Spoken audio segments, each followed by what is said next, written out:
आगु केबे आम श्रीक्षेत्र परिक्रमा जाई नथिलु तो आम जानी नथिलु तार सिस्टमेटिक केमिति थिला। आम जेहेतु ए वर्ष जाइथिलु प्रथमे तो आम जानी नथिलु कि हमर 30-35 किलोमीटर श्रीक्षेत्र परिक्रमा हम। आम सकाळठू बाहर के आस्तिलु 12टा बेले वर्तमान टिफिन खाउजु।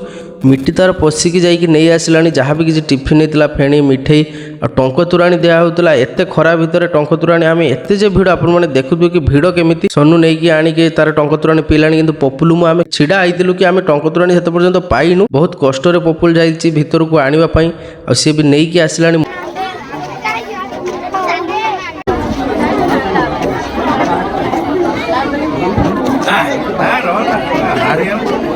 टिफिन कर सारापर कि बाट गलापर आमर दीपर आउ गोटे मठर खियापिया था जोटा स्वर्गद्वार पाखे आम समस्त बसिक प्रसाद पाऊलु। आम भितर बसलु बहुत सारा लोक बाहर बसते बाहर जेहेतु पूरा फुल हो जाते तो आम आसिक भितर बसलु। आइटम भी बहुत प्रकार होता। आम से बाहर की जाकि जगन्नाथ मंदिर पाखे पहुँची से परिक्रमा थिला। परिक्रमा सारिकी आम महाराज मु आ बाकी 3-4 जन आम बाहर समुद्र पाखक जावाई।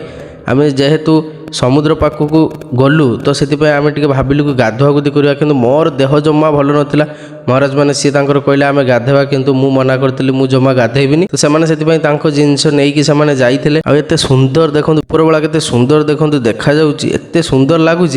बाकी पुरीर भ्यू आ पुरीर लुकिंग पुरीर बास्ना गोटे अलग प्रकार।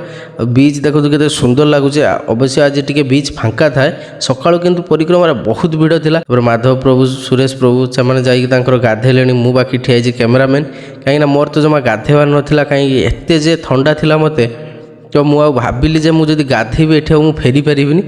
से बहुत मजा मस्ती करुँच मु बाकी किसी फोटो शूट नेली। पानी आसुला स्लो मोशन सिनेमाटिक बहुत सारा किसी फोटो नेली।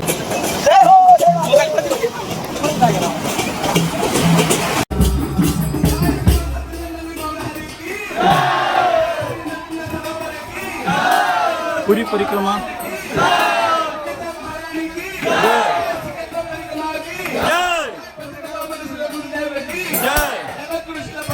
जय